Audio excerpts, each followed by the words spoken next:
সরকারি চাকরি নিয়োগে কোটা পদ্ধতি সংস্কারের দাবিতে রাস্তায় এবং সামাজিক যোগাযোগ মাধ্যমে সরব ছিলেন আসিফ মাহমুদ সজীব ভূঁইয়া। বৈষম্য বিরোধী ছাত্র আন্দোলনের প্রধান সমন্বয়কদের মধ্যে অন্যতম তিনি। আন্দোলন শুরুর 1.5 মাসেরও কম সময়ের মধ্যে টানা 16 বছর ক্ষমতায় থাকা সরকার পতনের পর বাংলাদেশের ইতিহাসে অন্তর্বর্তী সরকারের সর্বকনিষ্ঠ উপদেষ্টা আসিফ মাহমুদ। বৃহস্পতিবার রাতে অন্তর্বর্তী সরকারের উপদেষ্টা হিসেবে শপথ নিয়েছেন কোটা আন্দোলনের 2 তরুণ সমন্বয়ক। তাদেরই একজন আসিফ মাহমুদ। যুব ও ক্রীড়া মন্ত্রণালয়ের দায়িত্ব পেয়েছেন তিনি।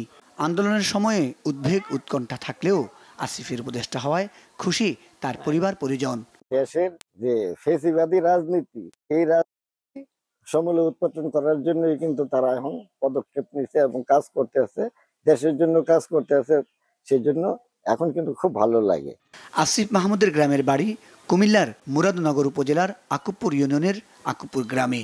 তিনি ওই গ্রামের সরকারি প্রাথমিক বিদ্যালয় থেকে পড়াশোনা শেষ করে আকুবপুর ইয়াকুব আলী ভূঁইয়া পাবলিক উচ্চ বিদ্যালয়ে 8ম শ্রেণী পর্যন্ত পড়েন।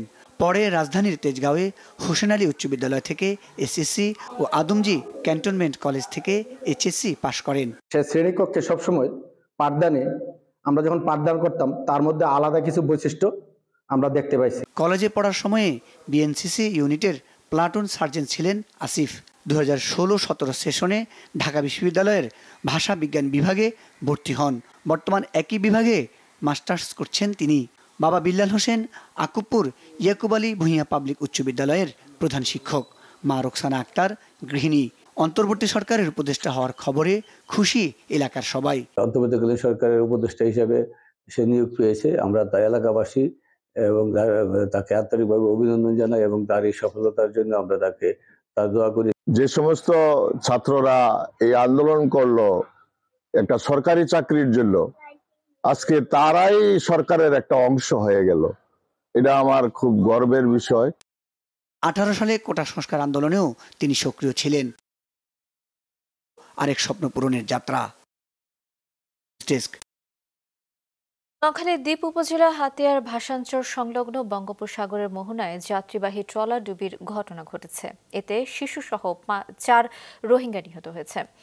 19 জনকে জীবিত উদ্ধার করেছে কোস্টগার্ড। গতকাল বঙ্গোপসাগরের মোহনায় ছেড়া খাল এলাকায় এ দুর্ঘটনা ঘটে।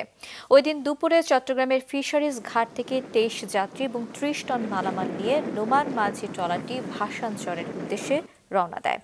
পথে প্রচণ্ড বাতাস এবং ঢেউয়ের আঘাতে ট্রলারটি ডুবে যায়। খবর পেয়ে কোস্টগার্ড ঘটনাস্থলে গিয়ে উদ্ধার অভিযান পরিচালনা করে। জীবিত উদ্ধারদের ভাসানচর 20 শয্যা বিশিষ্ট হাসপাতালে চিকিৎসা দেওয়া হচ্ছে।